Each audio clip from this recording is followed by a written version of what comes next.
If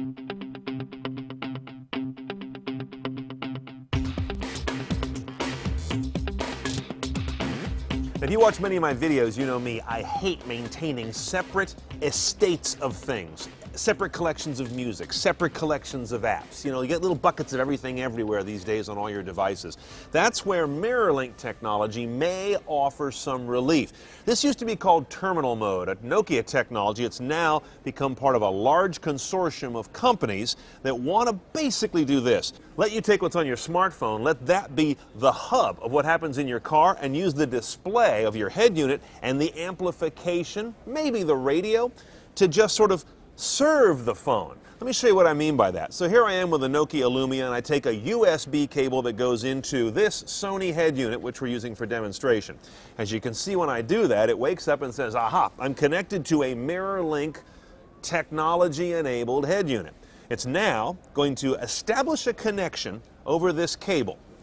Notice that we've gone into drive mode on the phone. And this is not a drive mode you can escape like on Android. You can't just say, oh, go to my desktop of apps right now so I can screw around with Facebook. No, you are in drive mode as long as you're connected here. Then go to this MirrorLink selection on the head unit, because this is certified to work this way. And notice what we've got, a perfect replication of what's on the phone to the screen. The difference is what's on the screen is bigger, mounted, stable, and of course connected to amplification and other technologies coming into the head unit. You put this in your glove box basically and say, I'm done with the phone. You can make your calls here. It's nice and big. It's an easy readout. You can have a navigation app here like it says for drive, music. All of these are services that will be built in by the phone maker onto their handset with their software stack and then echoed on the screen. It's not a very complimentary term, but basically this becomes a dumb display. And all the processing, the app load, and all of that is on the phone.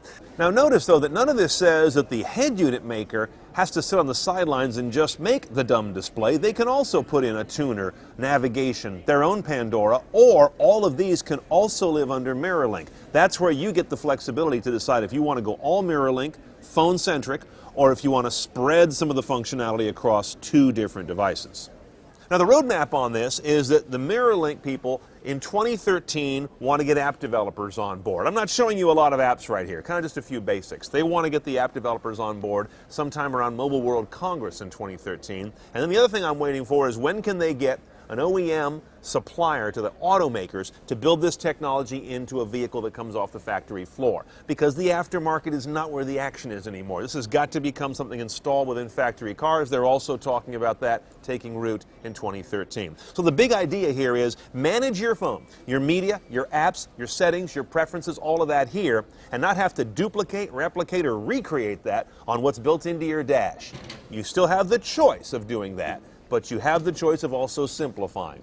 Now the folks behind MirrorLink, the Car Connectivity Consortium, they're going to run a curated app presence once those apps start to arrive. You can't just stick any app here or access any app you install. They'll make sure that they are automotive, contextual, useful for the driver, and done in a way that is low distraction and very reliable in function.